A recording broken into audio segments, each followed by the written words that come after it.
Dear students, गौर करेंगे इस video में प्रश्न नंबर 4 की तरफ। प्रश्न नंबर 4 प्रश्नावली 13.3। प्रश्न नंबर 4 को अपने गणित में देख सकते हैं, स्क्रीन पर भी आपको दिखाई दे रहा होगा कि व्यास 3 मीटर का एक कुआं 14 मीटर की गहराई तक खोदा जाता है। और कुआं जो है मैं आपको बता चुका हूं, कुआं आपका एक बेलन के आकार का होता है। 3 मीटर व्यास का एक कुआं 14 मीटर की गहराई तक खोदा जाता है, तो 3 मीटर व्यास यानी त्रिज्या आपकी हो जाएगी बेलन की 3/2 मीटर, और ये जो गहराई है 14 मीटर, ये बेलन की ऊंचाई हो जाएगी। इससे निकली हुई मिट्टी को कुएं के चारों ओर 4 मीटर चौड़ी एक वृत्ताकार वलय बनाते हुए समान रूप से फैलाकर एक प्रकार का बांध बनाया जाता है। इस बांध की ऊंचाई ज्ञात कीजिए। बांध जो आपका है एक वृत्ताकार है, और वृत्ताकार बांध की ऊंचाई पूछी गई है। अब यहां से आप ध्यान देंगे, अब आप वृत्त पर ध्यान नहीं देंगे, वृत्त को गौर से नहीं देखेंगे। जब वृत्ताकार कोई भी आपकी आकृति है वृत्ताकार, और वह कुछ मोटी है या कुछ ऊंची है, तो वो आपकी वृत्ताकार नहीं, फिर वो आपकी हो जाएगी बेलनाकार।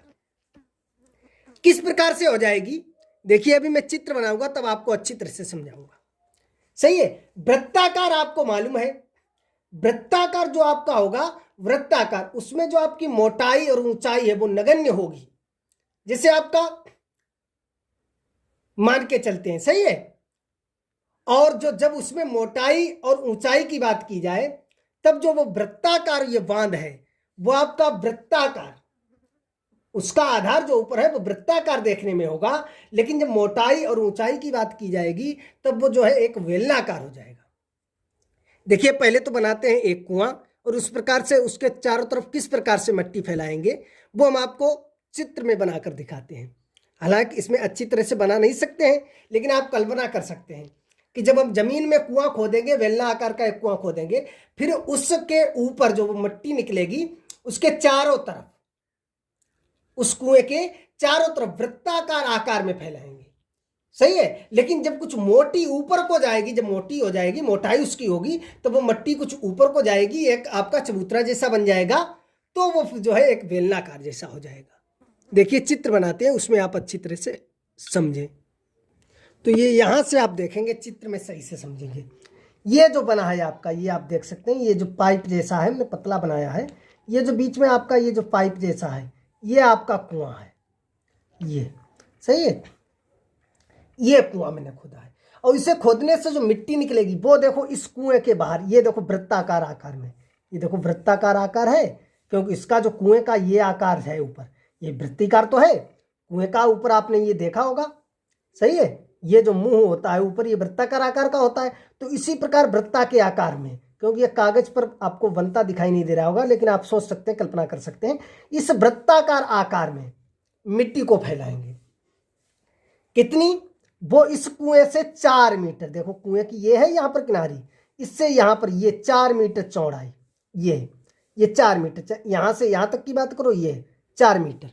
सही है, और चाहे यहाँ से यहाँ, बात तो वही है, और ये इसका व्यास दिया गया ये 3 मीटर, या ये नीचे आप दिखा सकते हैं, ये टोटल व्यास दिया गया है कुएं का 3 मीटर। सही है, अगर ये बीच से इसकी त्रिज्या की बात की जाए, ये सिर्फ इतने की, ये तो ये हो जाएगी 3/2 मीटर। समझ लिया आप। और कुएं की ये गहराई, इसी को हम ऊंचाई कह सकते हैं, क्योंकि बेलनाकार हमारा कुआं ये 14 मीटर है। सही है, और इसकी ये पूछी गई है, जो मिट्टी हम डाल रहे हैं, ये मिट्टी वृत्ताकार आकार में जो ये हम मिट्टी डाल रहे हैं, तो ये कितनी ऊंचाई तक जाएगी। सही है, ये इसकी ऊंचाई यानी मोटाई पूछी गई है, कितनी मोटी ये मिट्टी पड़ जाएगी ये पूछी गई है। तो आप देख सकते हैं, आप देखो ये इसका आधार वृत्ताकार है, लेकिन जब मोटाई की बात की जाएगी तो इस प्रकार से ये यहाँ ये आधार, ये भी देखो वृत्ताकार है, ऊपर भी वृत्ताकार, लेकिन ये मोटाई तो देखो एक बेलन जैसा बन जाएगा। समझ गए आप अच्छी तरह से चित्र में, यही हम आपको समझाना चाहते थे। अब चित्र में आपने जब देखा होगा तब आपको सही से समझ में आया होगा। सही है, तो यहां से ये पूछा गया है, तो वेरी सिंपल है, कुछ भी नहीं है, क्योंकि आपको मालूम है कि मिट्टी से कुएं की मिट्टी जो निकाली हमने उसी से तो ये हमने वृत्ताकार जो चारों तरफ डाल रहे हैं, तो इस मिट्टी का आयतन जो कुएं से निकाली गई मिट्टी का आयतन बराबर होगा। हम आपको पहले ही बता चुके हैं, वेरी सिंपल है। तो जो दिया गया है पहले हम वो लिख लेते हैं, उसके बाद क्वेश्चन को सोल्व करते हैं। तो यहां से आप अच्छी तरह से गौर करेंगे। जो दिया गया है वो मैंने लिख लिया है। कुएं की त्रिज्या आप देख सकते हैं, कुआं ये बेलनाकार है, ये टोटल व्यास इसका दिया गया है 3, तो त्रिज्या कितनी हो जाएगी 3/2 मीटर। सही है। और कुएं की गहराई एच, हमने कहा ये गहराई है वही तो ऊंचाई है, तो ये है आपकी 14 मीटर। और ये जो बांध बनाएंगे वही मिट्टी का, तो आप देख सकते हैं एक बेलन बनेगा, लेकिन खोखला बेलन बनेगा, क्योंकि देखो यहां से यहां तक की किनारी हो, यहां से यहां तक की, देख सकते हैं आप, केंद्र तो ये इसका हो जाएगा। सही, यहां से यहां और यहां से यहां, दो देखो वृत्ताकार जैसे बन जाएगा, तो ये खोखला बेलन बन जाएगा। बनेगा तो बेलन ही, लेकिन खोखला बेलन, इसलिए 2 त्रिज्याएं होगी। एक तो यहां से यहां तक की आंतरिक त्रिज्या होगी, आंतरिक त्रिज्या तो जो कुएं की त्रिज्या है वही हो जाएगी। तो बांध की आंतरिक त्रिज्या r1 बराबर 3/2 मीटर, और ये आंतरिक और बाहरी ये हो गई 4, क्योंकि 4 मीटर चौड़ी है। तो 3/2 में 4 और जोड़ दिया, 4 + 3/2, 4 दूनी 8 + 3, 8 3 11/2। तो ये कुएं की जो जो इसके कुएं के बाहर मिट्टी डालकर जो बांध बनाएंगे, बांध की जो बाहरी त्रिज्या हमने r2 मानी है वो हो जाएगी आपकी 11/2 मीटर। समझ गए आप अच्छी तरह से? सही है। बांध की ऊंचाई पूछी गई तो हमने लिख लिया, माना बांध की ऊंचाई जो है वो कैपिटल H मीटर है, क्योंकि स्मॉल h हम मान चुके हैं, इसलिए कैपिटल H मान लिया है। सही है। आपका क्वेश्चन कह रहा है कि कुएं से निकाली गई मिट्टी से एक बांध बनाया जाता है, यानी उसी के चारों तरफ मिट्टी को डालकर एक बांध बनाया जाता है। सही है। इसलिए कुएं से निकाली मिट्टी का आयतन बराबर बांध की मिट्टी का आयतन। कुएं से निकाली मिट्टी का आयतन बराबर बांध की मिट्टी का आयतन। यहां तक आप अच्छी तरह से समझ लें। कोई समस्या हो तो कमेंट बॉक्स में आप तुरंत बता सकते हैं।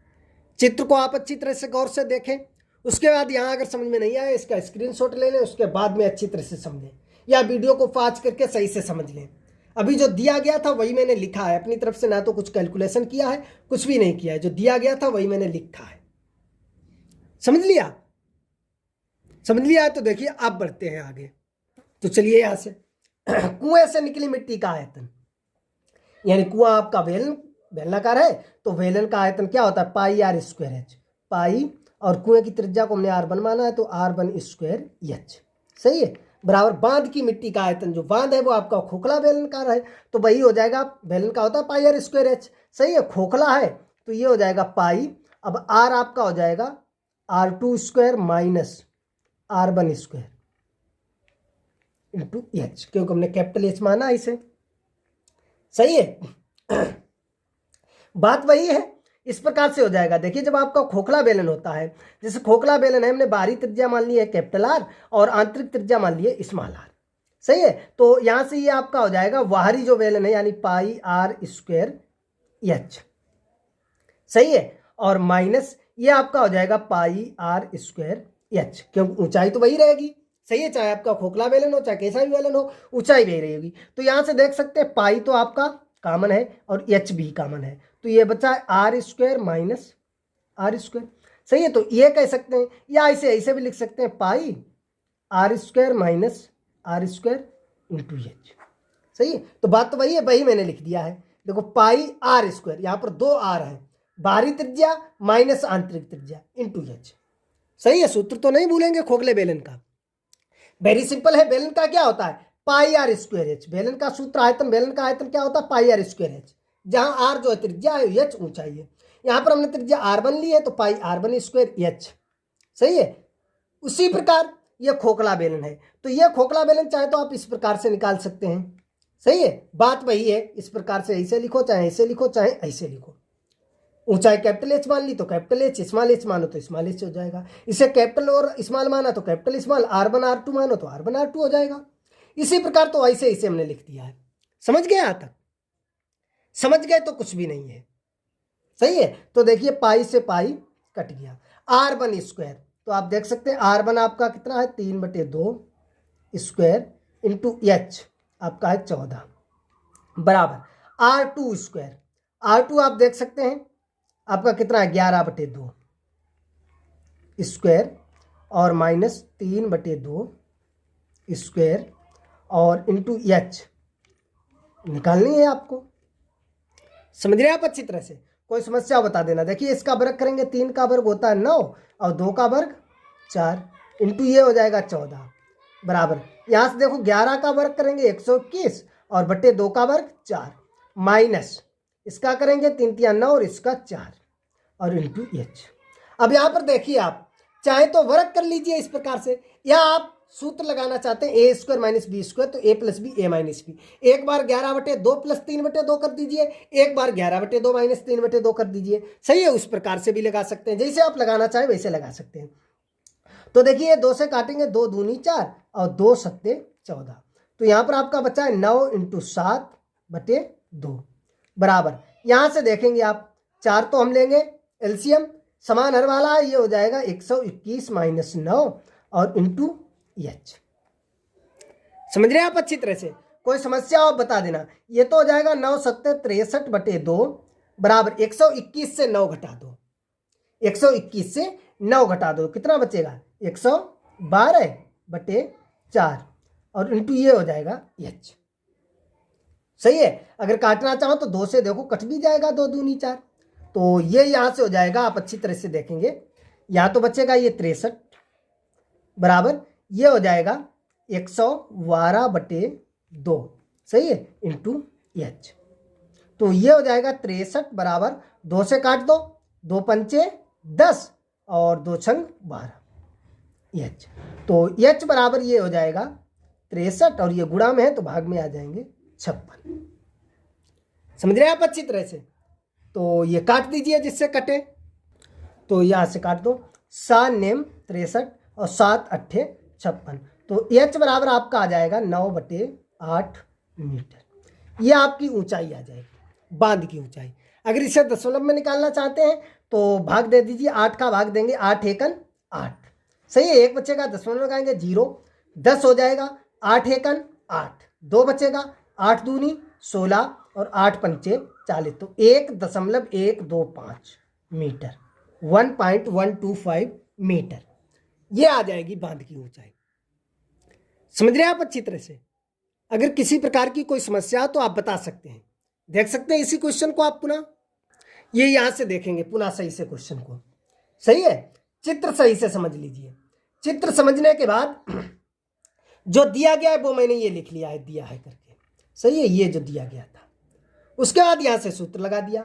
बेलन का आयतन हम आपको बता चुके हैं πr²h, सही है, और खोखले बेलन का भी मैंने आपको समझा दिया है, यहाँ से आप देख सकते हैं खोखले बेलन का बात वही है, बेलन का πr²h, लेकिन इस प्रकार से निकालते हैं। सही है, बाहरी त्रिज्या को अगर कैपिटल आर मानेंगे, आंतरिक त्रिज्या को स्मॉल आर, तो आपका ये निकल के आ जाएगा लास्ट में, आप देख सकते हैं। यदि बाहरी त्रिज्या को r1 मानेंगे और इसे r2 मानेंगे तो यही आ जाएगा, r1 r2 हो जाएगा। यहाँ पर हमने r1 r2 माना है तो ये देख लीजिए, सही है, यहाँ बाहरी को हमने माना r2 और आंतरिक को माना r1, तो r2 - r1, यदि हम बाहरी को r1 मानते तो r1 - r2, तो जैसा आप मानेंगे वैसा आपका हो जाएगा। यहाँ से देखिए सॉल्व करते गए, कोई कठिन कैलकुलेशन नहीं है, वेरी सिंपल कैलकुलेशन है। आज समझ सकते हैं, कोई समस्या हो तो यहाँ पर वीडियो को पॉज कर सकते हैं, रोक सकते हैं और कैलकुलेशन को समझ सकते हैं या इसका स्क्रीनशॉट ले सकते हैं। वेरी सिंपल है, कुछ भी नहीं है। यदि आपको किसी प्रकार की कोई समस्या है तो कमेंट बॉक्स में आप हमें तुरंत बताएंगे। तो चलिए मिलेंगे अगले वीडियो में प्रश्न नंबर 5 के साथ।